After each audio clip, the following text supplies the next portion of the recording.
Hello, everyone. Welcome back to the Trading Room. I'm Shane Vernier, and this is FOMC Live. Today, we're going to be covering the big-time event out of the Federal Reserve. We're going to be talking about their latest interest rate decision. We're also going to be talking a little bit about why Jerome Powell is going to be an interesting fellow today at these announcements, and we're going to dive into all of it. I'll take all of your questions. We're getting an early start right now because there's no time like the present. There's no point of sitting around and waiting, and we can just get on with it right now.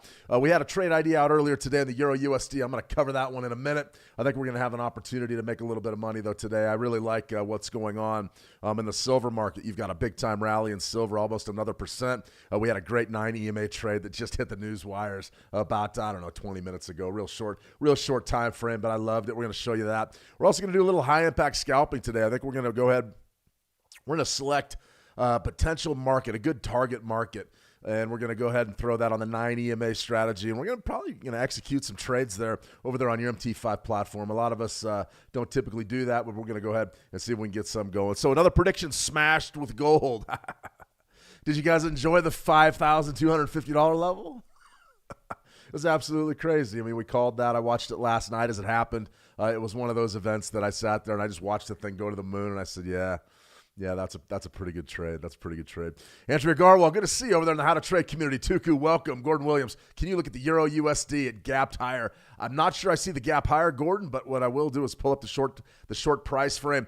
We were looking right at that 118.90 level. I put a trade idea out earlier today, and sort of read them and weep. Right here was the nice action we were looking for on the United States Federal Reserve, making their written statement telling us that they're keeping interest rates static for now. But boy, that economy's improving, and I don't buy any of it. I think that we're in for a heck of a year. I think Jay Powell's going to be combative today. I'm interested to see how Jay looks, if he's a little bit more tired. I mean, being under DOJ investigation's tough. We've also got a big story. We got to cover that before the announcements, before we get into that press conference. So Euro USD 119.13 is the print right now. We were hanging out down there right around 118.91ish, and you can see this low, really a beautiful thing right there at 118.95, and now the bounce. So for me, still watching that level closely, that 118.90ish. I think that's a big time zone, and where we derived it from was just a basic Fibonacci retracement weekly sequence. We weren't really interested in trying to reinvent the wheel here. I'm not going to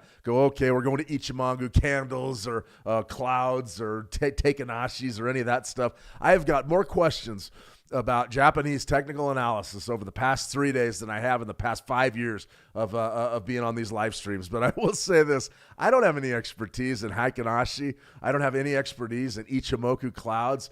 I don't even know how to play Sundoku puzzles. I don't know anything about it. So when you start asking me those questions, I'm going to disqualify myself right off the jump. There's no way that I just don't know the answers, but I do know Fibonacci's, and we have a pretty good grasp on key levels and also what drives these markets. We're in a pretty good position now, really, as we wrap up January. Might put together a performance metric of how these ideas have done. I don't know that I want to do that, though, because I am not a signal provider. We got to get that straight. I don't provide signals, but man, maybe I should go into business. This last month has been absolutely on fire, and it's because of the volatility in the market. Let's be honest. I mean, we're getting great story after great story. Folks that are excited about the silver run, that got in on the silver run. I'm getting good. I got some great feedback the other day. A gentleman that was trading the 9 EMA, which was a strategy that was very popular. We put that out on How to Trade about a year ago, and said he's been just killing it in his funded account with it. So, to me, I look at strategies like that, I go, right on. So what is it? Is it a factor of everything's working? Are the strategies that's that brilliant? Are the market calls that good? Or is it time to trade? Is it time to trade? That's what it's about. Right now, 2026, this is going to be probably the biggest trading year it could be of my career. It really could be. We see the potential for some big moves, and I love big moves because the beauty about big moves is, man, when you get in on them, you get a lot of money, and that's what it's all about, guys, is trying to make a little bit of cash, and I think that we're going to have a real opportunity this year to do just that. So welcome. I got a lot of folks in the room. I'm going to take a few questions, but we're going to go ahead and run through some levels, and also we've got to cover some news. And remember, if you want to trade anything that we talk about today, head on over to Switch Markets. Bring your ambition into focus. Thousands of global markets, tight spreads.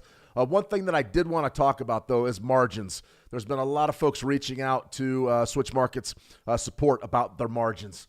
And the margins right now have been increased. They've been increased, but listen, it's been increased all across the board. I've got, 5 or 6 emails from my futures brokers here in the States. They've jacked up the margins. The reason why they've jacked up the margins is because the market is absolutely crazy. So remember, the broker reserves the right to adjust margins to whatever they see fit given current market conditions. That's absolutely imperative that you understand that. And it's not necessarily just to protect the broker. I mean, a lot of it is, but it's also to protect you. You got to remember that you're not just liable for what you deposit into your account. If you take a position and you're caught the wrong way and they come back and say, okay, you're 50 grand in the hole, it's on you to make it up. And you say, what are you talking about? I only had 5,000 in my account. Well, it swept against you and you got blown out, what we call blown out of the box. You got blown out. So you want to make damn sure that you're ready for that stuff, that you understand what a margin requirement is and why exactly it's important and why they're increased. It's not just to protect the brokers. It's to protect you too. So I look at it and I say, okay, well, do I want to be even trading in this environment? Well, I mean, margins have gone up across the board. They've doubled my intraday margins on gold and silver. They've doubled them on my futures accounts. You've seen over at Switch, I believe the margin on silver has gone from 0.2% all the way to 2%, I believe. Don't quote me exactly on that because those are changing a lot. But you've been in contact with your broker, you know. So they have definitely lifted those margin requirements north, and that's absolutely big. That's absolutely big. It's not just for them, it's for you too. So be aware of that. Be ready. When you see margins get moved, or maybe they freeze trading, well, you've got to have an understanding of what's happening. Essentially, things are crazy. And when they're crazy, you got to watch yourself because you can be on the hook for a lot of money. Now, today, Fed statement, crazy metals markets. I'm sure Trump's already out talking about something, about somewhere, something. But what we can say is this. We do know that the Fed kept interest rates static. We know exactly how exactly that's going to impact. That's how exactly that's going to impact everything. We know that it's all about tone. We know Jay Powell is up against it. He's up against it, and there's no two ways about that. I'm definitely interested in what he has to say today, more so than I usually am. So we're definitely going to make an effort, potentially, to understand where Jay's coming from today. This is going to be a good one, though. I mean, I can't wait to watch him fight it out with the media, definitely. So, Euro USD is definitely on the chart, 118.90. Here was a pretty good trade just a little while ago. This was in silver. Good-looking minute one chart, 1 minute silver chart. This is our basic 9 EMA strategy, right? Right there, you're in oversold territory on your RSI. Right down there, right around 27, you can see that little hammer formation. There was your buy. I actually executed this one a little while ago and watched it run, and this was just an absolute. I mean, that's one of those that you can make a lot of money, especially if you're trading full lots on silver right now. You need a lot of money to make that trade. Really a beautiful trade, though, right ahead of the Fed.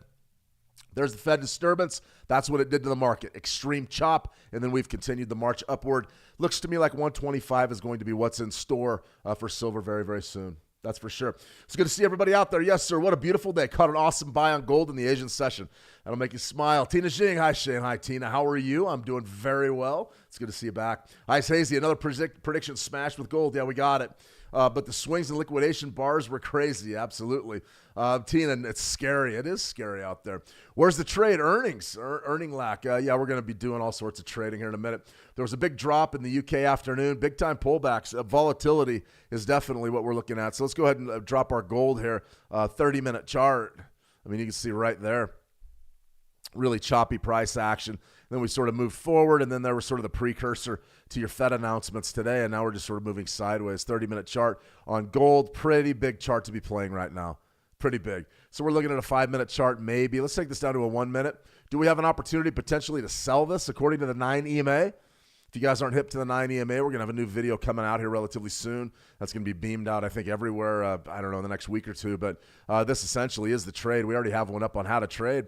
Nice sort of swing to high there. There's your close beneath the price bar, and now you're coming down a little bit. The only thing that qualifies this trade is it was not outside of that or in overbought territory on that RSI. So that right there probably wouldn't have been a trade that we were going to execute. Let's see. Earnings. Gold, buy or sell. Let's wait a minute, earning, before we start buying and selling really anything. We've got to be very careful about what happens today. Charles just joined from Zambia. Good to see you, Charles. Welcome from Zambia. I've never been. Want to get to the price pullback to Euro USD for the long. Yeah, I mean, we're really looking right there. 118.90. I believe the entry point I put out earlier today was a 91. But realistically, you could keep it on. You could pull it. The low right there was 95, and we already got a big bounce. But that zone right there is a pretty good one. That's for sure. What's my thought on tomorrow's news? The news is coming now, Klaus. The news is coming right now, so we got to be careful with what we do. I'm planning on funding my account. What's your advice on lot size? Well, I mean, it's 1 to 3% of your total trade. We do have a risk management EA that you can definitely check out. We also have a lot size calculator that you can check out on over at Switz. Let's go ahead. I'll show you a few of these tools real quick before we get involved with what we're doing. Okay, switch markets. You're going to go right here, and you're going to go up there. There's a little drop-down menu in that right. You're going to go right there to Tools. Click on Tools, View All Trading Tools. Let's do it. The one that would really work for you is going to be your lot size calculator. So essentially, you give that a click, you pull it up, the instrument you're trading, your deposit currency, your entry level, your stop, your risk tolerance, your percentage, and your account balance is going to give you exactly your desired lot size. So the key for you in this risk tolerance or risk percentage, you're going to be looking for about 1 to 3%. So I would go ahead and assign percentage and be looking anywhere from 1 to 3% of your total account balance, and that will calculate, and it will give you an exact lot size that you can employ right there in the market. Now, as far as we had one other thing we wanted to talk about, and it's an EA. Let's go right over here to the resources. There's so many free tools in here that you guys can use over at Switch. Expert Advisor EA tools for all traders. Support and resistance, live currency strength meter, value at risk. Risk management EA. This is a good one. You can download this. You can dial in your exact position size, your lot size with your account balance. Also, it helps you align your risk to reward, your stop loss, and your profit target in the middle of a trade or right as you take it. That's a pretty good one, that risk management EA. Keep a close eye on that one if you have any questions at all about your lot size. That's for sure. Let me see. Tina, did you say, though, 1890.01? Yeah, 1891 to 1892, somewhere in there. Oh, we're actually coming up on it. We're about 14 pips off in that Euro USD. Let me see. T Marino, OMG, the spread for silver was more than silver. The spread's huge, isn't it? It's big spreads. That's why the margins are low. Excuse me, let me rephrase. Big spreads, that's why the margins are high. That's for sure. Lewis, good to see you, Lewis. Welcome. Robso, hello, the news. Yep, we're going to go ahead and cover the news here. Steve Francis, good to see you. Bobby Bob. Gordon Williams, white shirt. Yeah, that's a black tie event, isn't it? I'm hanging out with the best people. It's a black tie event. Why not? I'll get dressed up for the Fed. Jay Powell, he's going to maybe he doesn't wear a purple tie. Maybe he wears a blue tie for the Democrats today. Who knows what he's going to do? Lita, good to see you. Lita, Ralph H. Tuku. All right, guys, let's go ahead and see about a few of our key levels here over on our trading view. All right, Euro USD, I think we're dialed in there. U.S. oil, this is a trade idea that I put out earlier today. It was a pretty good one. Depended on your broker if you got filled or not, but right now our high is right at 63.52, and we're pushing higher just a little bit. We showed a surprise draw on crude oil inventories today, which is sort of interesting considering where we're at this time of year. Should have been a build, it's a draw, and that has brought a little bit of bullish participation to the markets. So we definitely want to be interested in what happens right around that 63.60 level. Pretty good trade though. If you got filled at I believe it was 63.55.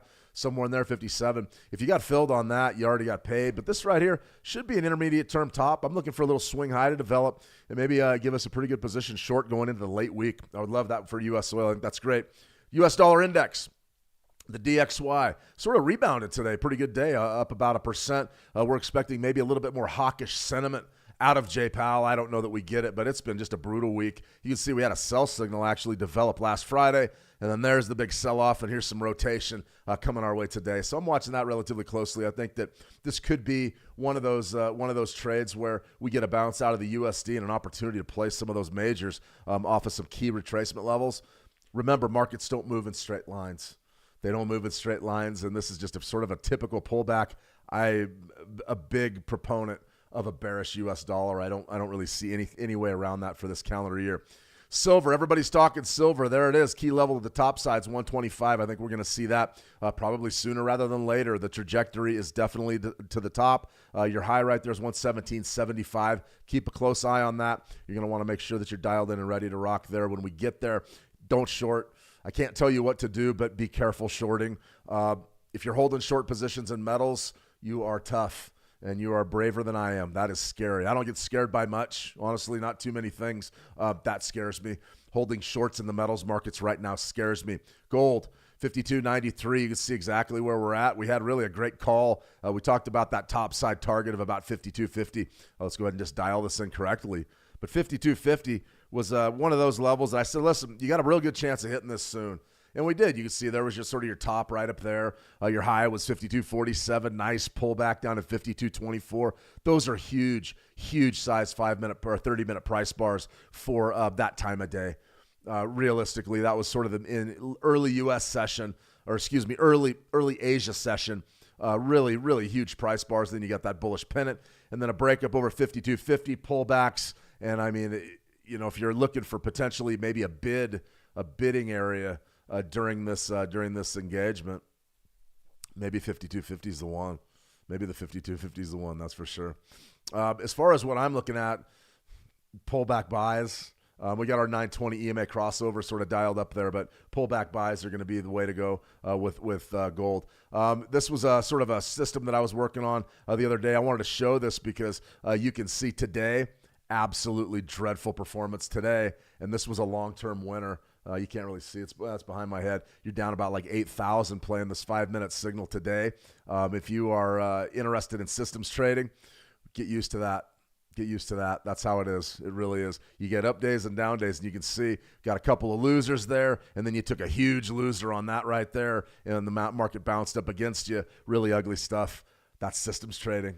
All right, let's go ahead and take a look at something we can scalp and sink our teeth into. Jay Powell is the man of the day. He's coming out momentarily. Let me go ahead and get us dialed up. I believe that, yep, here it comes.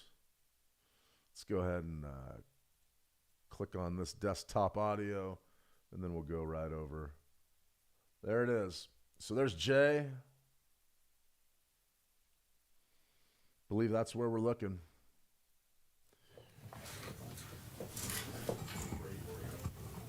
We're going to be looking at gold right here. Good afternoon. On a 1-minute time frame. My colleagues and I remain squarely focused on achieving our dual mandate goals of maximum employment and stable prices for the benefit of the American people. The U.S. economy expanded at a solid pace last year and is coming into 2026 on a firm footing. While job gains have remained low, the unemployment rate has shown some signs of stabilization, and inflation remains somewhat elevated.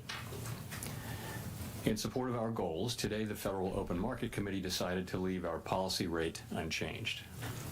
Having lowered our policy rate by 75 basis points over the course of our previous 3 meetings, we see the current stance of monetary policy as appropriate to promote progress toward both our maximum employment and 2% inflation goals. I will have more to say about monetary policy after briefly reviewing economic developments. Available indicators suggest that economic activity has been expanding at a solid pace. Consumer spending has been resilient, and business fixed investment has continued to expand.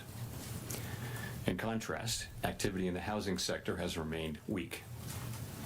The temporary shutdown of the federal government likely weighed on economic activity last quarter, but these effects should be reversed as the reopening boosts growth this quarter. In the labor market, indicators suggest that conditions may be stabilizing after a period of gradual softening. The unemployment rate was 4.4% in December and has changed little in recent months. Job gains have remained low. Total non-farm payrolls declined at an average pace of 22,000 per month over the last 3 months. Excluding government employment, private payrolls rose at an average pace of 29,000 per month. A good part of the slowing in the pace of job growth over the past year reflects a decline in the growth of the labor force due to lower immigration and labor force participation, though labor demand has clearly softened as well.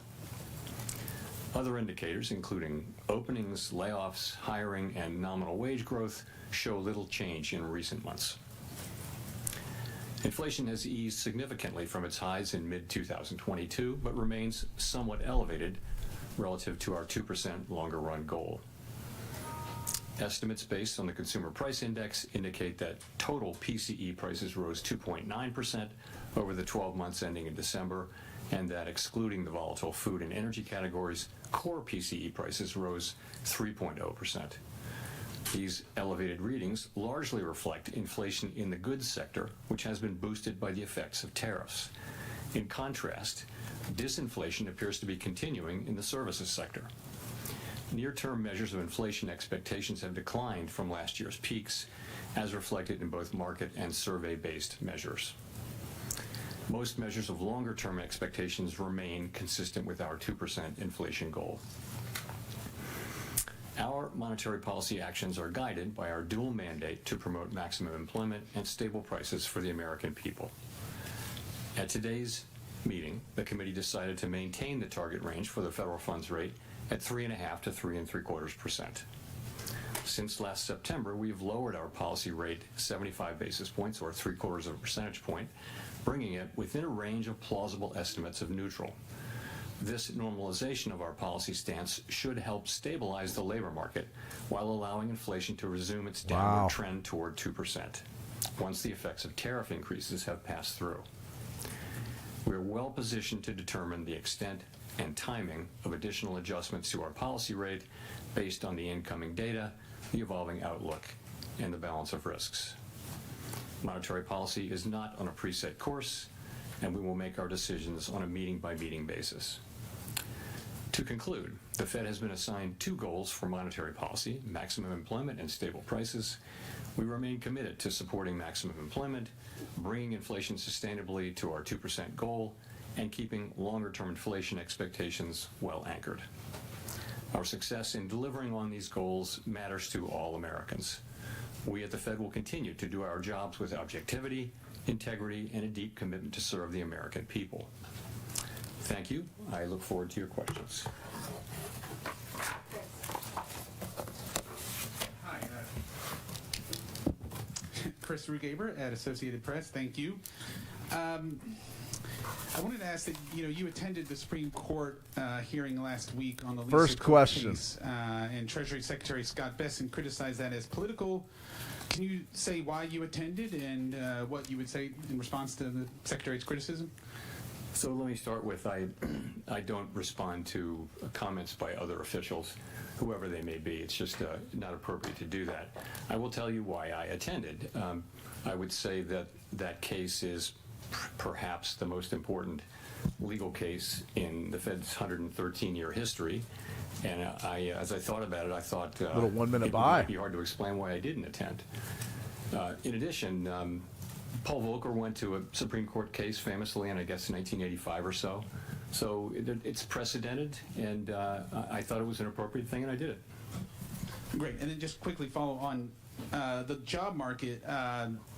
You mentioned last month that the household survey might be distorted, and you also mentioned the potential for overcounting jobs, which would suggest that we're still in a negative hiring pace.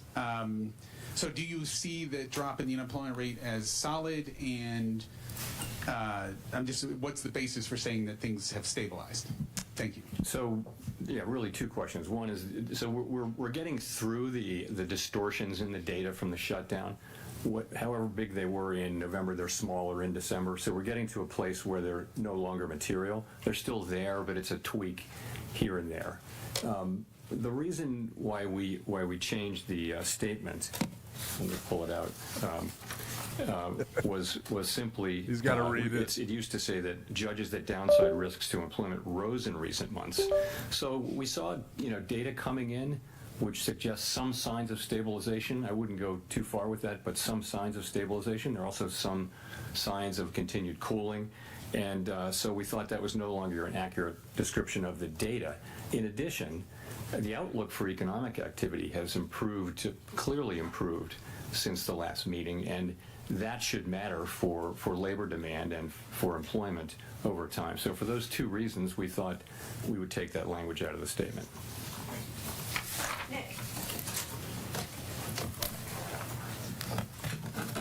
Nick Timrose, The Wall Street Journal. Chair Powell, you've generally avoided engaging with political controversies directly, and the video statement on January 11th was a departure. What made this different, and are you concerned it could draw the institution further into political debates? It's all about politics. Today I'm It's an simply election going to year. refer you to the statement that I made on January 11. I'm not going to expand on it or repeat it. So I'm just not going to. This is really about the press conference and the economy and what we did today, and some ancillary areas. But I'm not going to be getting into that. Can you say whether the Okay. Fed has responded to the subpoenas? I have nothing for you on that today. There you have it. No comment. No comment about the most important thing in the room. Michael McKee from Bloomberg Radio TV. Have you made a decision on whether you would remain as a governor of the Federal Reserve? And if so, would you tell us what it is? He's not gonna tell you And that. if not, when might we anticipate a decision? No, and I really, once again, have nothing for you on that today. That either. 0 for 3. He Why- won't answer why would anything. you, want to leave it all under the circumstances? Again, I don't want to get into this. Not something I'm. There's a time and place for these questions, and Yeah, right now. but not something I'm going to be getting into today. Thank you. Really choppy conditions across all markets. We've got a I'm 920 Claire Jones, Financial crossover there. Times. Thanks a We'll lot see if for it taking moves my higher on questions. gold, but I'm not convinced. In another one that might, lead to a Give it a similar try. answer. We've seen quite big movements in the dollar over recent days. What do you think is driving the U.S. currency lower? Good question. And have you been at all concerned just by the extent of the volatility we've seen this week? Thank you. So, Claire, as you probably know, we don't comment on the dollar. Really, the administration, especially the Treasury Department, has the job of oversight over the currency and exchange rates and all that. We don't comment on that. It's not our role. So, I have nothing for you. But, what's your view on the market movements? What do you think behind them? Is it asset managers diversifying? Is it? Yeah, I just don't. We don't. Man, talk he's not about the answering dollar. We don't talk anything. about what 4 moves questions, around. 4. I don't have anything. It's just not appropriate. he's for us taking to the do. So fifth really up the there. Treasury Department has that. It's their role. You gonna answer a question? And we stay off it. We do monetary policy and some other things, but we don't comment on the dollar. Sorry. Neil. Hi, Chair Powell. Neil Irwin with Axios. Obviously, no SEP in this meeting, but in light of the slight firming up of the language around growth in the labor market in the statement, should we assume that the timeline for any further rate cuts is pushed back compared to what people might have thought in December? Well, first of all, if you look at the incoming data since the last meeting, clear improvement in the outlook for growth. The data have come in, and sentiment, the beige book, everything comes in suggesting that this year starts off on a solid footing for growth. Inflation performed about as expected, and as I mentioned, some of the labor market data came in suggesting we're evidence of stabilization. So it's overall a stronger forecast. It really, if that's your question. I'm not sure I answered your question. Universal.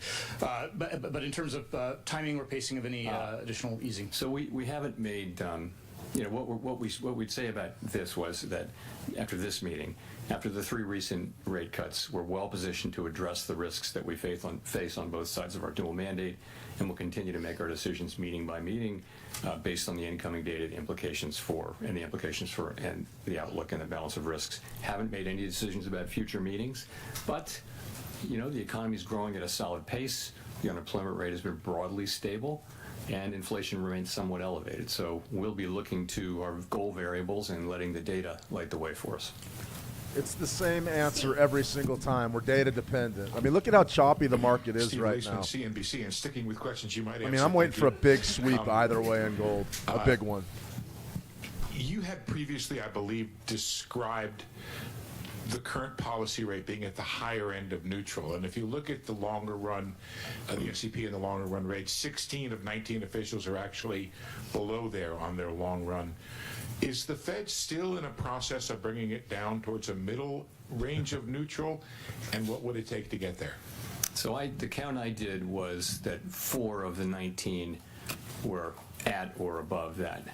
Maybe I missed by 1, but I thought it was 4. And if you look at the dealer survey, it was 10 out of 58 where we're at or above. So you're right. It's the higher end of the range. What we say is it's within the range of plausible estimates. This is the higher end of that range. But so for some people they think it's neutral.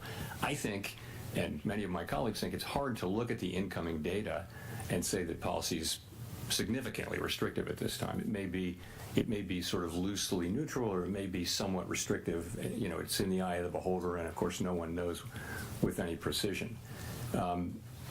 So is that, you got to follow up? I get what you're saying, but some officials Nobody have gets what described he's the saying, Fed being in Steve. a mode of bringing it down eventually over time. Are you still in that mode, or is this a place to hang out? Yeah, no, I would say if you look at the SEP from December, most people had additional normalization. But at the same time, we've done a lot of the process of normalizing. A good piece of it is done with 75 basis points, and before that, 100. It's 175 basis points we've cut since we began cutting in September of 2024. So you've moved now to, you know, Fed funds is running just a little below 3.65%. So you've moved a good way, and we think we're well positioned here to watch how the economy performs, look at the data. We're not making decisions about future meetings, but we do think we're well positioned after those 3 cuts to let the data speak to us. We're going to let the data speak to us. This guy's Chair unbelievable. Powell, Mara Mokwe from Bloomberg News. To what extent did the committee discuss the possibility of cutting at this meeting or in March? And how are you all thinking about the conditions that would merit another rate cut? Is there broad agreement on the committee about what it would take? So there was broad support on the committee for holding today. Broad, I would say, including among non-voters. So that's where that was. Of course, some people did want to cut and dissented, but committee pretty broadly for holding today. We're not trying to articulate a test for when to next cut or whether to cut at the next meeting. What we're saying is we're well positioned as we make decisions meeting by meeting, looking at the incoming data, evolving outlook, and all that. And we're in a position where we still have some tension between employment and inflation, but it's less than it was. I think that the upside risks to inflation and the downside risks have probably both diminished a bit. So we'll be looking at that. It's about how you weigh the risks to the 2 goals and how big those, and quantify them. And so there are different views on the committee, and we'll find our way forward as the data evolve. Will you? He hasn't answered anything yet. Not once. Thank you, Mr. Nothing. Chairman. Edward Lawrence from Fox Nothing. Business. Has the effects of tariffs already moved through the economy on prices? Good question. Simple one. A lot of it has. So basically, Yeah, kinda. There are many different estimates, and Many they're different all estimates. highly uncertain. But most Pick of one. the overrun in goods prices is from tariffs, and that's actually good news, because if it weren't from tariffs, it might mean it's from demand, and that's a harder problem to solve. We do think tariffs are likely to move through and be a one-time price increase. So most of the overshoot, if you were to take that out, inflation, core PCE inflation is running just a bit above 2%, x the effects of tariffs on goods. And the other good news is, if you look away from goods and look at services, you do see ongoing disinflation in all the categories of services. So that's a healthy development. So that's what's going on. The expectation is that we will see the effects of tariffs flowing through goods prices, peaking, and then starting to come down, assuming there are no new major tariff increases that are begun. And that's what we expect to see over the course of this year. If we see that, that would be something that tells us that we can loosen policy. Also, if we see something that suggests that the labor market is not stabilizing, that in fact the downside risks reemerge, or the data just get worse, we'd have to look at both of those. We have a 2-sided mandate. If I could, if President Trump does pick a new Fed chairman before May, what does that look like? How would you work with that person, and what does that transition period look like? I don't have anything. That will depend on. I don't know. I don't know. You don't know anything, Jay. These are worthless. They ought to call it off right now. He hasn't answered anything. Thank you for 0 for 5. 0 for 5. Given the changes in the statement and all you've said so far, is it fair to describe risks to both sides of the Band-Aid as roughly balanced right now? And is the next move necessarily down? I'd say that the upside risks to inflation and the downside risks to employment have diminished, but they still exist. So there's still some tension between the mandates. Are they fully in balance? Hard to say. And we think our policy's in a good place. I've just discussed reasons why we might change our policy, and we'll just have to see how the data lead us. I'm wondering, you a minute ago you said you felt expectations were consistent with your mandate. That the 2 and the 10-year break-evens have moved quite notably in the last couple of weeks, I believe. Is there any concern on that front? I mean, I recently looked at all of the both survey and market-based short-term inflation expectations have come way down. They were in a good place at the beginning of last year. They spiked around Liberation Day, and now they've fully retraced in the last few months. So that's very comforting. Pretty good illustration of what it is to scalp the 920. Have remained in places that are very consistent with 2%. Sell signal. We lost. Cut off the loser. Have been solid, and they reflect confidence. Buy in signal. Return to 2% inflation. Boom. Buy signal. Andrew. You hung in there for a winner. If you moved your stop loss to break even, you got stopped out at break This is a even. little bit repetitive, That's a but great in the past example you've of what said it is that to the scalp reason during you these cut types rates of periods. was Let's that find the a better risk to the labor trade. market was greater than the risk to the inflation side. Is that still true? We haven't made E-mini NASDAQ futures. We saw the labor market weakening, and we acted. And I think that's the appropriate thing to do. We will always act to address what we see. Look how as, choppy this is. The economy moving away from our Horrible. goals. Horrible. Risks to both of the variables are a little less. I think the upside risk to inflation, again, a little bit less, and the downside risk to employment, a little less. Look at this. I just would say that I'm not making a judgment about how, one of them is more at risk than the other, just that the risks Could maybe buy a pullback. diminished. Okay, thanks. BIS wrote a paper last summer which concluded that global investors were hedging their dollar exposures in ways that previously they hadn't because of policy uncertainty. Do you agree with BIS? We really don't see much at all about that whole story. There's just not a lot of data that suggests that there's much to that. Thanks. Anna Swanson with the New York Times. Can you talk more about what you would need to see in the labor market to conclude it's time to resume easing? Do you need to see further deterioration in the labor market, or would it be enough for inflation to soften? So we'll always be looking at both things. And so there could be combinations, infinite numbers of combinations that would cause us to want to move. Certainly, a weakening labor market would be an argument for loosening. But what's happening with inflation? If inflation were at the same time getting worse, This is interesting. you just have a very difficult situation there. So we'll be looking at both. Clearly, a weakening labor market calls for cutting. A stronger labor market says that the rates are in a good place. We'll have to be making similar judgments too on inflation, though. And if inflation does pick back up and the labor Market's market not doesn't show trending further at signs all. of deterioration, is there a chance that you could raise rates rather than simply remaining on hold? What would you need to see to consider hiking? We don't take things off the table, Buy but it isn't signal. anybody's base case right now. Pull back, Anybody's US base 100 case and that the next E-mini move will NASDAQ. be a rate hike, but ultimately It's really we'll choppy. We'll do what we think is the right thing, but that's not where people's expectations are right now. Victoria. Hi, Victoria Guido with Politico. I wanted to ask, you've talked in the past about concerns about the U.S. fiscal trajectory, and we've seen in the Japanese bond market a lot of turmoil recently, in part due to concerns over their fiscal and long-term economic outlook. So do you worry that the U.S. could at some point find itself in a similar situation to Japan, whether for fiscal or demographic reasons? Over time, you've seen that U.S. rates have remained they haven't moved a lot, really, for a while, but they haven't moved a lot. Great Britain because pound of what's been USD. happening in Japan. So it's more of an over time thing. The U.S. federal budget deficit is, uncontroversially on an unsustainable path. The level of debt is not unsustainable. It's very much sustainable, but the path is unsustainable.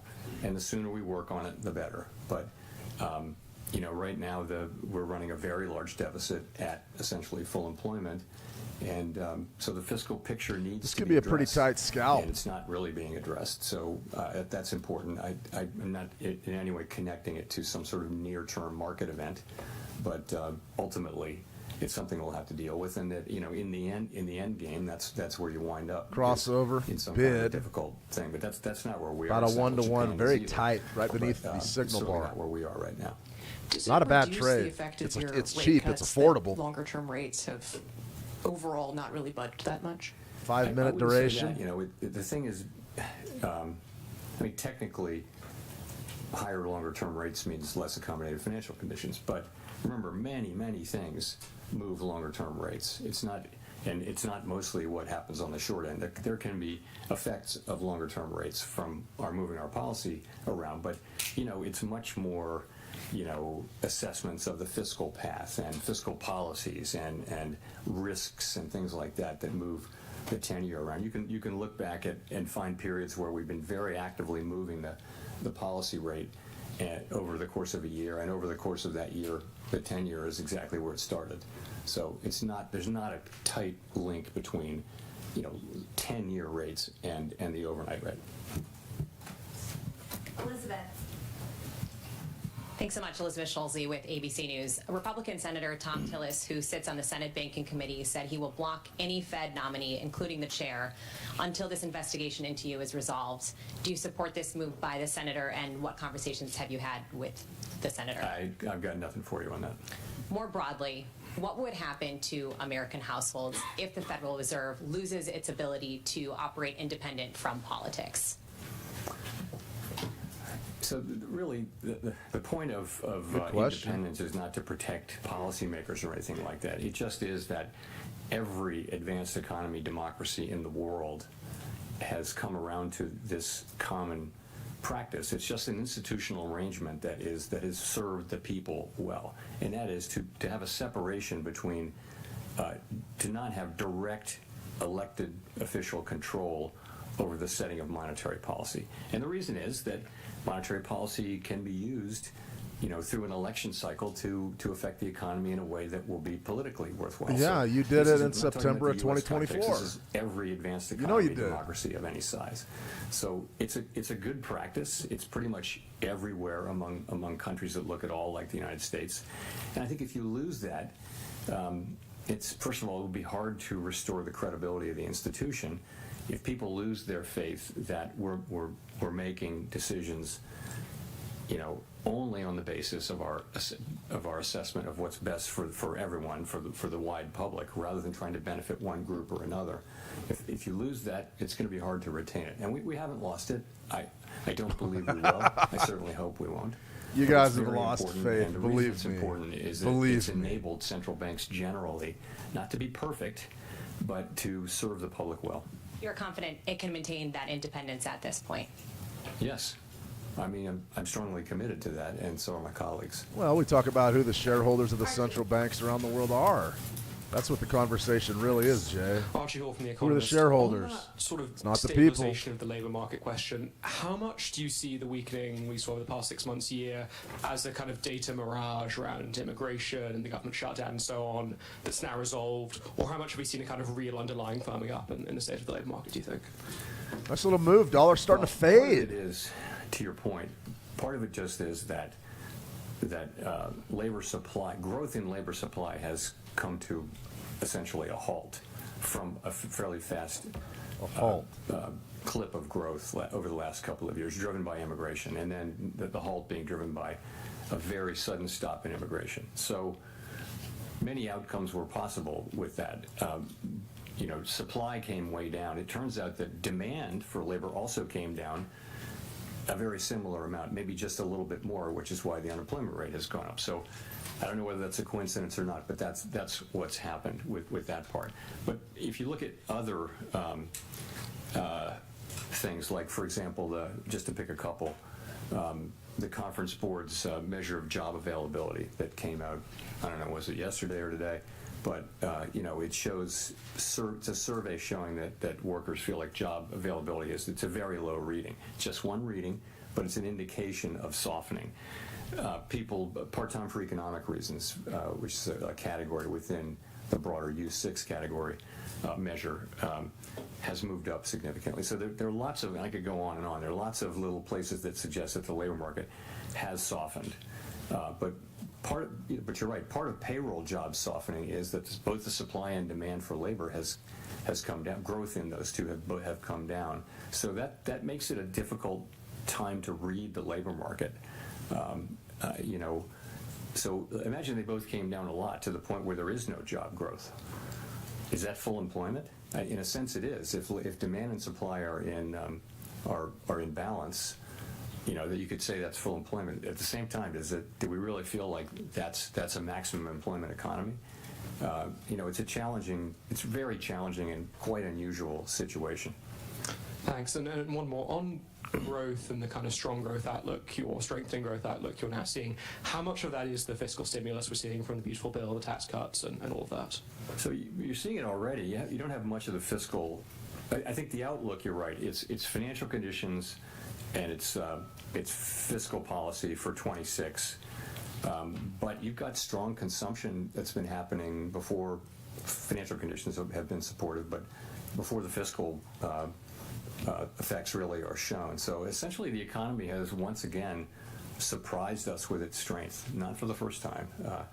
And consumer spending, although it's uneven across income categories, but consumer spending overall numbers are good, and we're benefiting from the AI build out of data centers. That's another thing we're benefiting from. Yeah, we got to talk AI. Got to get that in there. Growth is on a solid footing. It looks like, and it's not just those things. It's just the consumer is filling out surveys that sound really negative and then spending. So there's been a disconnect for some time between downbeat surveys and reasonably good spending data. Thanks, Chair Powell. Christine Romans from NBC News. You talked about how consumer spending is uneven. The president calls inflation defeated and solved. The FOMC says it's a somewhat elevated that right there's inflation. A banger. But you Pull talked back about trade, those customer 5 survey, minute, or boom. those consumer Very sentiment nice. surveys and public opinion polls that show that most families say the cost of living is still issue number one. What is the conversation around the table with your colleagues That's very nice. about Good stuff right how there. wealthier consumers seem to be driving so much of the economy, and why so Beauty of many that is you can families just scalp still that. feel Got a like nice little bump off they of just can't make ends 62%. meet after 5 years. You take of the money rising and run or prices. let What it is bleed, that whatever you want to discussion do. So a couple things. One, That type of there's thing right there. something to it in that we know that higher income households that tend to own real estate and tend to own stocks, securities, and those assets have been going up in value, and increases in wealth do support spending over time. So, and that's clearly a part of the story. We also know that for some time now, for a year or more, we've been hearing from retailers, for example, that serve lower income customers, whether it be food or the big box stores or anything. They're saying the same thing, which is our consumers are looking to economize. They're trading down from brands, and they're buying less, and it's changing their buying habits and that kind of thing. So we're seeing that, and that is a reality of what we're seeing. They're still consuming, but they're feeling it in a different way. I would say more broadly on affordability, we have a vast network through the reserve banks and also through the Board of Governors, where we talk to small and large businesses and households, and so we do hear a lot about affordability, and we take that very seriously, and we take it to heart, because one of our jobs is price stability. And so, the best thing we can do for where the hell have you guys been? That squeeze is to keep inflation under control, and frankly, to finish the job of getting inflation back down to 2%. You mentioned the AI build out as being positive for economic growth this year. I wonder, as you look at the weakest year last year for job creation of a non-recession year since like 2003, are you concerned about AI maybe supplanting more entry-level work and entry-level jobs, and how does that play into what you're watching about the labor market? So everyone, of course, is watching AI and the deployment, and trying to understand exactly what's happening. And there's a wide range of possibilities. It's hard to say. We're and of course anyone who uses it is amazed at what it can accomplish, right? So every technological wave will eliminate some jobs and create other jobs, and it's always been the case. If you look back, wave after wave after wave, there will be some disruption, but ultimately technology increases productivity, which is the basis for rising wages. And it may not all happen immediately, but over time, it's what enables incomes to rise over time, is rising productivity. So and we always ask, well, this is going to be different, is it going to be different? And we don't know. And we may, in any case, see in the short term jobs that are being eliminated by the capabilities of AI. We may see that. We just don't know what the overall effect is going to be. So how to think about it in macroeconomic terms, it's very hard. We can look at the aggregate data. We can analyze, for example, there is some connection, it appears, between the low hiring rate for recent college grads and AI, but it's not the main or only driver.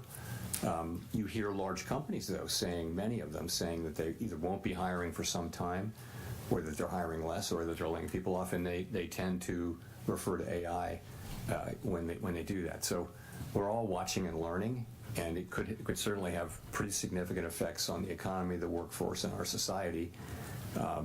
We don't really have the tools to address the concerns that may arise, but we have a lot of people who focus on analyzing it and try to understand what the macroeconomic implications are, which is our job.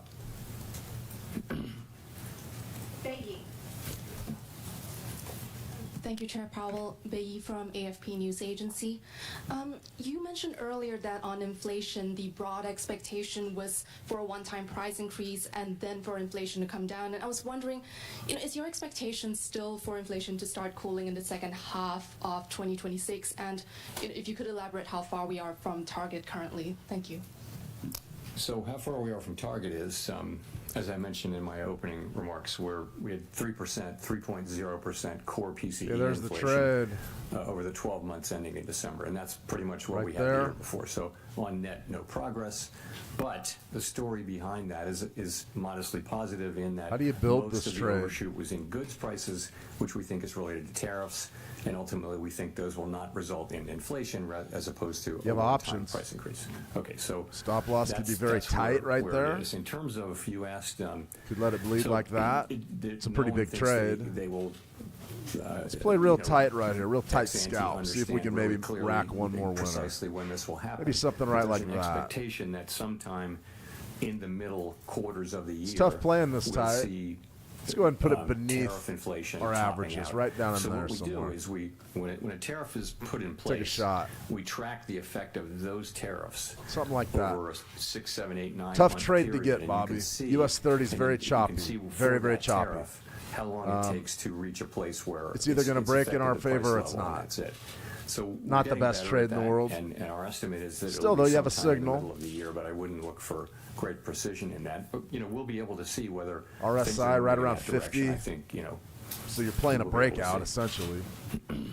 Richard Escobedo. Thanks, Chair Powell. I'm Richard Escobedo with CBS News. I want to look outside the U.S. about what's happening outside our shores and how it impacts the U.S. Canada's Prime Minister said last week Tough trade, that there's though. been a rupture in the global order, and I wonder how you're thinking about geopolitical risk as it relates to the U.S. economy. So Tight spread, though. I can't comment on that speech or statement or anything like that. Geopolitical risk. What can for you us comment is- on? A lot of it is around energy, oil, and so far we haven't. For all the turmoil, oil prices have come down. As Oh, there you know, go. and so we don't There's your really see breakout. much. Compression break. Longer than that, it's trade, and the 920 is on trade, fire today. our economy has pulled through pretty well, you'd have to say, given the very significant changes in trade policy. The U.S. economy has pushed right through. Partly that is that the way that what was implemented was significantly less than what was announced at the beginning. In addition, other countries didn't retaliate, and in addition, a good part of it hasn't been passed through to consumers yet. It's being taken by companies that stand between the consumer and the exporter. So That's where that is. So you were wrong about the tariffs then, weren't you, Jay? 100% wrong. Thank you, Chair Powell. Jennifer Schonberger with Yahoo Finance. With third quarter GDP growing at 4.4% and the fourth quarter expected to have a 5 handle on it as to what the Atlanta Fed is predicting, at a time when you had a government shutdown and we thought that was going to shave off some growth, you've also got the fiscal tailwinds you've talked about, big tax refunds coming, potential tariff dividend. How could you cut rates and not spur inflation in that environment? That's a great, it is the question. We didn't cut rates today, but oh God, you know, it depends on how fast potential output is growing, right? I'm just asking in principle. I'm not saying this is what's happening, but you know, there's growth and there's how fast the potential is growing, and at a time of you know, high productivity growth, potential output is rising. So it really matters whether potential output is growing as fast as actual output, and it would matter over time. The numbers you cite were for quarters, and quarterly GDP is, you need to look at 12 months because quarterly GDP can be very lumpy. You know, GDP was negative in the first quarter last year, so the overall, over the year, the numbers were nothing like that. You know, it was more in the mid-2s for the year. And how do you explain the divide right now rotation between strong economic growth US and the 30's job tough. market? Is it productivity that's filling the gap? And is productivity being driven by AI at this point? Take a look at Euro USD. There has been, you're right, there has been a divide of solid growth, but what looked like a weakening labor market.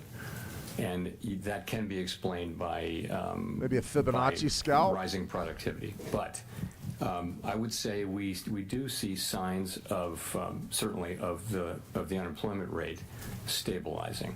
So it may be we're seeing the beginning of the resolution of those two things. Also, as you probably know, the lore is 5-minute range GDP and the good observation, get Gordon. into an argument. Good move. In the end, labor market is Pull more. back The labor by. market data is more reliable. See if we GDP get it. data is just very hard to collect and understand, but. Nonetheless, I think we may be seeing that tension resolving a little bit. Too soon to say with any confidence, though.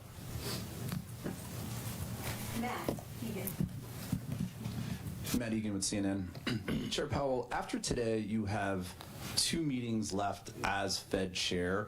You've obviously experienced a lot during your time as Fed chair, served under multiple presidents. I'm wondering what advice you have for whoever your successor might be. Honestly, I'd say a couple of things. One is you know, stay out of elected politics. Don't get pulled into elected politics. Don't do it. And that's another thing. Well, another is but you did it.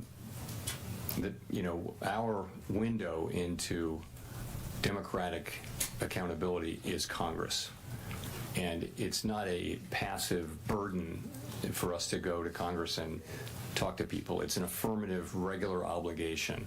If you want democratic legitimacy, you earn it by your interactions with our elected overseers. And so it's something you need to work hard at, and I have worked hard at it. So, and the last thing is, you know, it's easy to criticize government institutions so many ways. I will tell whoever it is, you're about to meet the most qualified group of people you not only have ever worked with, you will ever work with. And when you meet Fed staff, and not everybody's perfect, but there isn't a better cadre of professionals more dedicated to the public well-being than work at the Fed. Cadre, interesting choice Thanks of for that words. answer. If I may follow up, as I'm sure you've noticed, gold and silver prices have experienced historic gains of late. And I'm wondering how much attention, if any, you pay to those moves and what We'll message comment on the markets. you may take from these significant price increases we've seen for precious metals. Don't take much message macroeconomically. The argument can be made, it's, you know, that we're losing credibility or something. It's simply not the case. If you look at where inflation expectations are, our credibility is right where it needs to be. That's so not we look true. at those things. We don't get spun up over particular asset price changes, although we do monitor them, of course. Nicole, for the last question. All right. The last question. Make it a good one, Nicole. Barron's. Some prominent critics have charged that the Fed's economic models are somewhat backward-looking, but should be more forward-looking, incorporating things like productivity increases from AI. How do you incorporate current and future developments into your analysis and decision-making, and do you have an answer to those critics? Yeah, so by and large, those criticisms, as somebody on the inside, they just don't make sense, and I'll tell you why. Every FOMC participant writes down a forecast every quarter, right? The summary of economic projections, and that's the basis for how we think about the economy. So, the other thing is, what an economic model can do is it can grind up all the data for the last number of years, 50 years, let's say, and it can identify what are the relationships between variables A, B, C, D, and all that kind of thing. And it can tell you if you change one of those variables, this is what should happen in the macroeconomy. That's just the way it works. However, the structure of the macroeconomy is constantly changing. For example, we hadn't had a pandemic in 100 years. It wasn't in the model, and we knew it from the very beginning. Sweep low it was or not out. in the model. Euro a USD trade war reverse of this scope, we'd never had that in 100 years, and so there's great uncertainty at different points. Another thing I'll say is, when it comes to, technological developments that raise potential output, some kind of technological revolution, like happened in the 90s here, and like maybe happening now with AI, we're all over that. And everyone studies those periods, and we're very clear-eyed about the possibility that this higher productivity may persist, and also that it may not. We're not. No one's sitting here unaware of the possibility of higher productivity. We've been talking about it for 3 years. It long predates the current situation. It's been going on for 5 or 6 years. We've had productivity higher. We've been talking about it that whole time. So it's very much on our minds, and we are well aware that higher productivity means higher potential output, and it changes the way you think about potentially inflation, growth, labor market, and all those things. That's all in our models. I mean, if it's just a question of using better models, bring them on. Where are they? We'll take them. But I think, we certainly are in contact with anybody who does economic modeling, and we're always looking to do better at that. But that's how I think about that. And just a quick follow-up. We've been talking a lot about tariffs and passing through, and we've been talking a lot about them for the past few months. The trade landscape is still in a constant state of flux. Announcements, threats, negotiations, they're all frequently changing. So I'm wondering how you actually track these, what data or channels are most critical to follow this in real time. Trade? Yeah, the impact of tariffs and how they're changing. Yeah, I think our staff has done a really nice job on that, and they've kind of put it together in real time. So as I mentioned, a tariff gets put in place, you can pretty much track its effects on pricing and on everything, and so you build a model up from all of the tariffs. At the beginning, it was very much of a forecast. Now it's every cycle that goes by, it becomes more informed by actual data, and our forecasts were not far off. What changed was, as I think I said earlier, what was implemented was smaller than what was announced. In addition, we didn't see retaliation internationally, and I think people did generally expect that because we saw that in the past, and that really mattered too. And then the other thing is that pass-through didn't know how fast that was going to be to consumers, didn't know how much exporters would take, how much companies in the middle would take, and how much the consumer would take. And it turns out it's a lot of companies in the middle who, by the way, are pretty strongly committed to passing the rest of it through, which is one of the reasons why we need to keep our eye on inflation and not declare victory prematurely. Thank you. We're done? We're done. Okay. Thank you very much. Well, there you have it. The latest from the United States Federal Reserve, Chairman Jerome Powell. Lots of questions. Let's see. One from 512 Eli. Rising productivity will be measured by AI innovation. I wonder how that will look. Well, rising productivity with AI via AI means less workers, less employment. No question about it. Unemployment will go up. There's no way around that. It's no different. I mean, honestly, just think of a real world example of something that's happened in my lifetime is all the old assembly lines that they had in Detroit making all the cars for GM and all those companies. Now, there was a lot of reason they went out of business, but one of the things that really hurt the employment situation before you saw really the globalization of that industry via NAFTA and trade deals back in the early 90s was automation.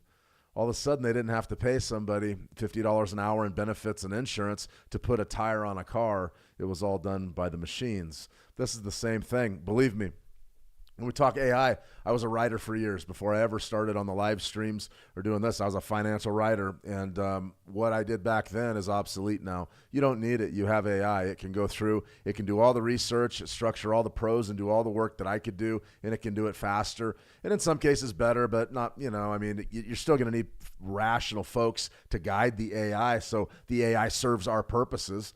But big picture, just it made the writing into the game. Pretty much everything, not everything you read. My daily trade ideas, I write those myself, but pretty much everything you read is AI. It's all AI. Something to think about there. So, what does the productivity look like? You'll know AI productivity is booming when the unemployment rate goes up to about 10%. And that's just the honest to goodness truth. That's why we're sitting here going through these markets, seeing if we could develop methods of making a little bit of money. All right, let's do a quick recap, and then I got a couple things we'll hit, and then we'll go ahead and sign off. We've been on long enough today.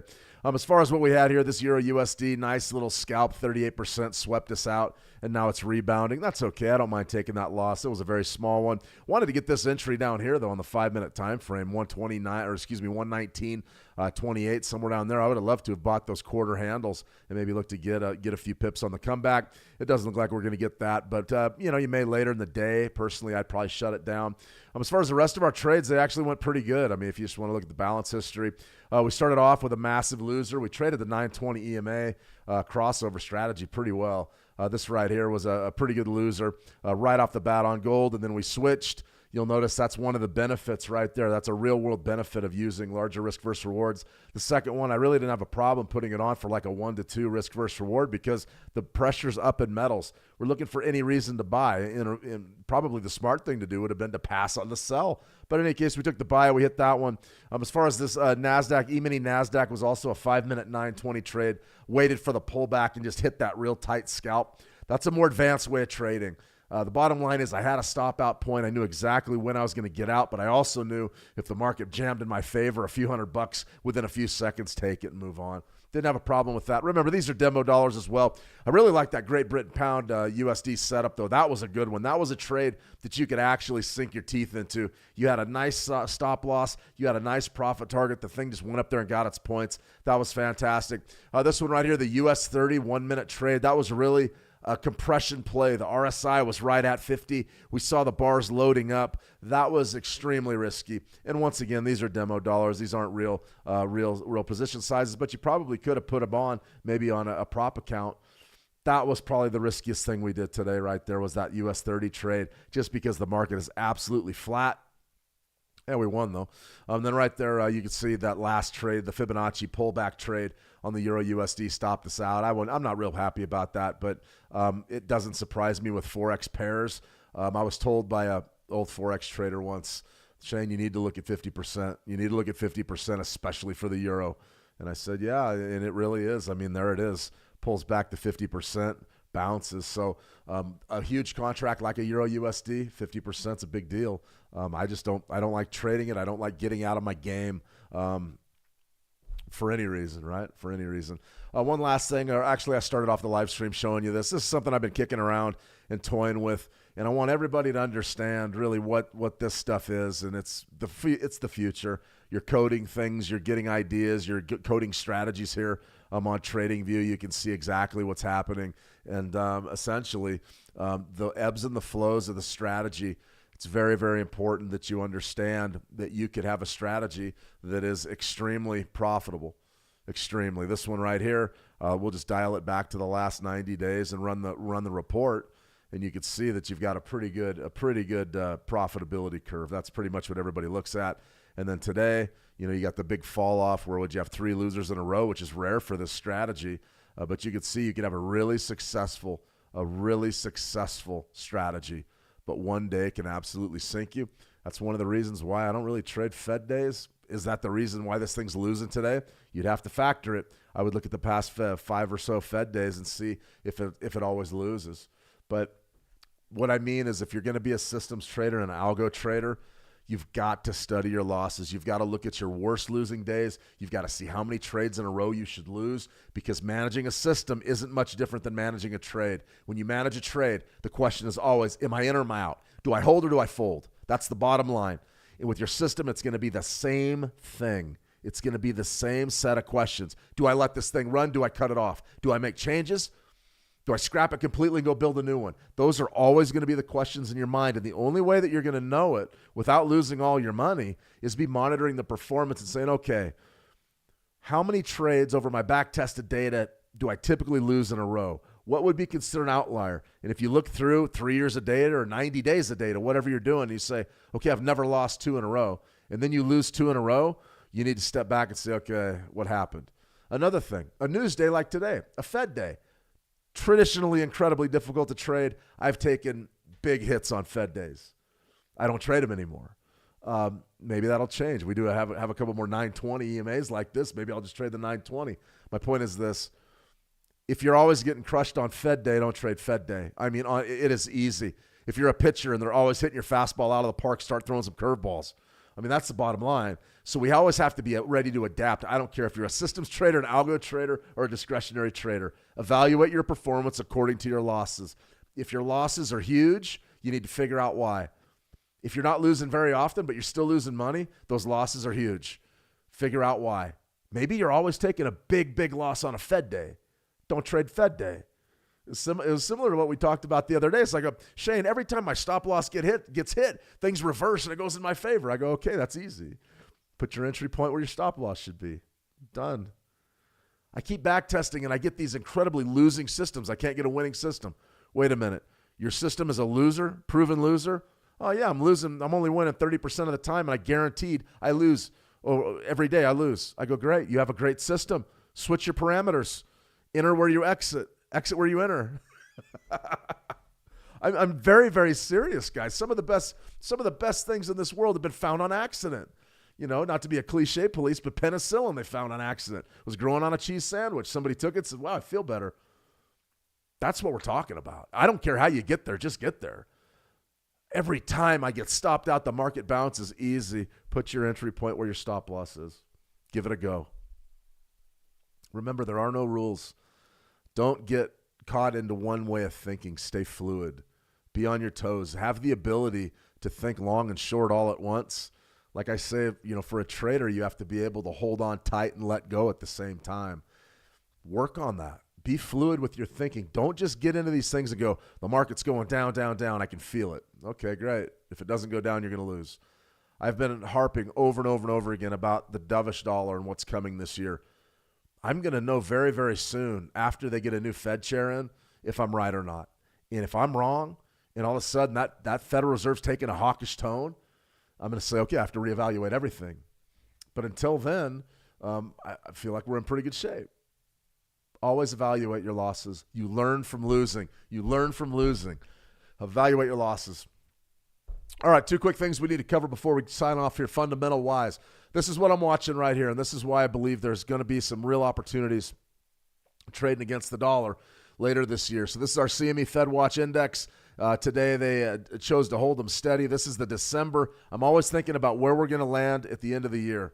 Where are we going to land? And the market's right here, 33.29. Okay, so basically they're saying probably 2 rate cuts. 2 quarter-point rate cuts are about it. Interesting. That's what the market's really pricing in. Sort of this is the middle of the road right in here, maybe 3 rate cuts. And then right down in here is sort of where I'm thinking that we're headed, right in this area. Probably one of those 3, 2.5 down to 2. If I was betting right now today, that would be what I would bet on. The odds are not good that we go that low. Right now, the markets don't believe that we're going to get those kind of rate cuts. And then I see headlines like this. Fed keeps interest rates unchanged as Trump promises big cuts with the new chair pick. So the question is who are they going to bring in and how are they going to make them cut interest rates dramatically? Because big rate cuts don't mean this. They mean this down in here. Are those going to materialize? Maybe. Can Trump really have that much say over it? It's going to have a lot of say over it. It's going to nominate the next Fed chair, and they're going to be an incredible dove. That's big. Last thing we're going to talk about with Jay Powell is the Jay Powell investigation, the background of the investigation. Basically, what's happened is you've got a DOJ investigation. They're handing out subpoenas.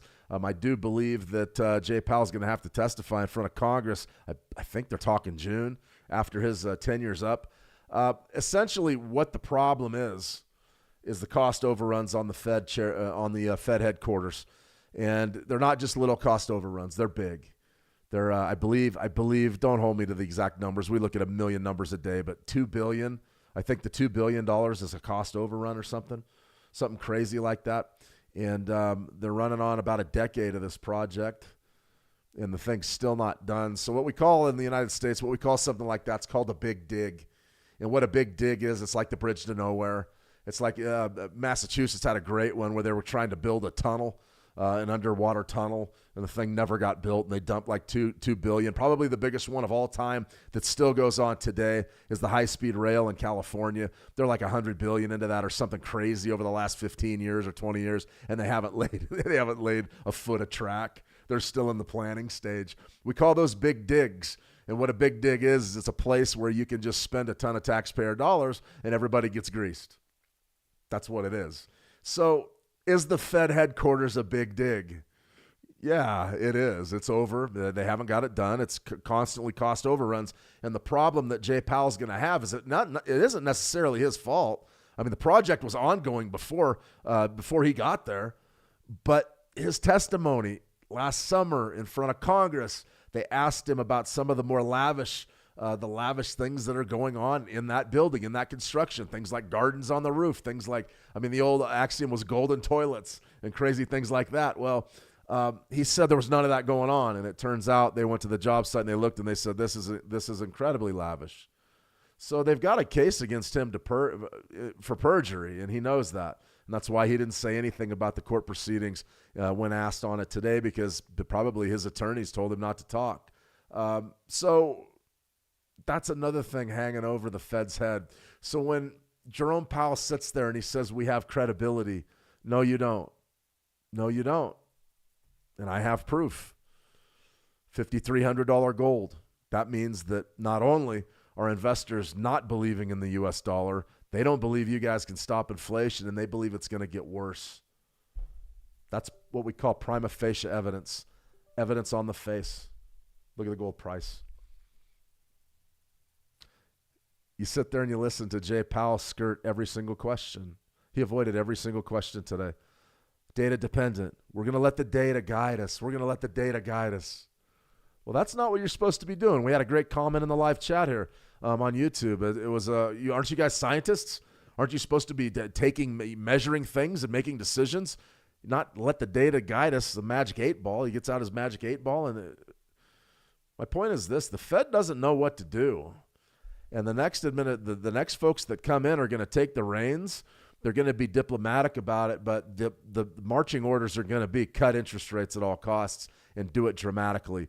And the idea behind that is going to be prop up economic growth at all costs, promote maximum employment, even though inflation is going to be persistent and entrenched. The idea is that the workers are going to be making a little more for their money, they're going to be making a little more money, and that'll offset the cost of a $25,000 or $25 steak at the store. Not $1,000, we're not there yet. See Japan's economy, the Japanese yen. That's the case study for this. Go back, take a look at 2012. Take a look at Abenomics. It's almost the same template, what Trump's talking about and the administration's talking about. Do I think it'll work? I have no idea. We do know this. You're not going to be able to control prices going down this road. You're not. And people are either going to be able to live with higher prices or they're not. We'll see. One last thing with regards to the discussion over tariffs. Pretty much everybody was wrong about the impact of tariffs. We saw that today. Powell basically said, well, the tariffs are a one-off in the goods, and then he comes back in the next sentence and says, well, the importers and some of the producers are eating those costs. So what is it? Is tariffs the reason for all the high prices? Is that the reason? Because if that's the reason behind the high prices, economic growth shouldn't be as strong as it is. There's a major disconnect there with the tariff question. I'm not an economist. I'm not going to speculate on what's going on. We know prices are high. I have a feeling that has to do with your unlimited quantitative easing of the COVID era. Interest rates should have went to 10% or 12% and been held there. They were not. So now we deal with entrenched inflation, and we're going to come into another dovish cycle, which is going to push prices higher, and everybody's got their fingers crossed that economic growth follows suit or at least outpaces inflation, and that way everybody gets a raise, and they say, well, you know, I'm making $100 an hour now. That $25 steak's not that big of a deal. It's going to be interesting to see. I think the crash in consumer sentiment yesterday, consumer confidence, is a very telling thing. It doesn't matter if people are making more money. If prices are higher, they're still going to see them as a high price. I do. I look at the price of food. That's the number one thing I look at. And I look at that and I say, okay, what are we doing? That's a tough one to get over, especially when it's gone up as fast as it has in the last 5 years. I don't know where we're going. No idea. Pretty good idea that the dollar's going to lose, though. We'll see. We'll see how it all pans out. All right, everybody, I want to thank you for joining me. Thanks for everybody that commented in the live chats. I always enjoy the questions and the comments. Those are great. Feel free to check out a free account over at How to Trade. Send me a private message. I'll be sure to get back to you. And if you're watching us over on the Switch Markets YouTube channel, you can always like and subscribe, follow, set your notifications. We've got a couple of Switch Markets live trading webinars coming up. Those are going to be coming up. Let's see. I got How to Trade Gold and Silver tomorrow. We'll do a little high-impact scalping and see if we can make a few more dollars. Gold and silver are great target markets, so I'm always interested in trading those, but now even more so. Everybody's very interested. We'll talk spreads, we'll talk leverage, and then we'll also get into maybe how to execute a few trades, talk about some market drivers as well. As far as what we have on tap for you coming up Friday, PPI is the big release Friday. That will move the market, so we'll have that for you, at least trading the fallout on a Friday, probably a Friday strategy session. All right, everybody, fantastic stuff. Thank you for joining me today. Let me see. Eyes hazy. I'm not trading Fed days again. I swore them off, years ago. I don't. Traditionally, I found that my Thursday was always better than my Wednesday. So I would come in and I would lose money on a Fed day and then come back Thursday and make it all back. And I was like, why don't I just trade Thursday? The path of least resistance, guys. The path of least resistance. Gold nonstop. Adnan, gold is going to the moon, 53.58, and printing in the futures market. And right now we've got a spot trade right around 53.64. The spot trade is outpacing the futures contract. Aggressive to the top side, 3.5% gains. Silver's blowing up 115. You're going to 125 in silver. Really no question. The dollar's starting to give back early day gains. U.S. equities in a log jam. The VIX is off a little bit, but really a non-factor at this juncture. But you've got rotational trades setting up across your equities markets. It's a real ugly close. I would stay out of it. That's for sure. Let me see. It's going to be a big deal for kids when they turn adult. The inflation's going to be, it may be unbearable. I don't know. You're absolutely welcome, Eli. Jeanette, thanks, Shane. Always great live. I sure appreciate you showing up, Jeanette. I know it's tough. Your time zone makes joining these live very, very tough, but it's always good to see you in the live chat. All the best on your trading moving forward. One last comment, and then we're going to go ahead and sign off. Trading the news is not easy. I've tried it a few times. I didn't make the kind of returns I would have liked to have made. So what do? You just don't trade it. Very, very simple. There's an easy remedy for it. You just don't trade it. Tuku, good to see you. Always welcome. Ralph H., always a pleasure. All right, guys, I'm out. You guys have a fantastic trading day. Finish strong.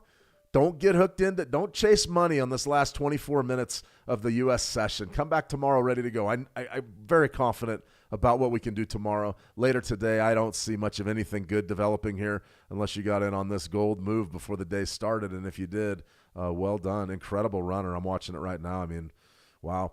All right, everybody, have a fantastic trading session. Trade the action well, and we'll talk soon. See you.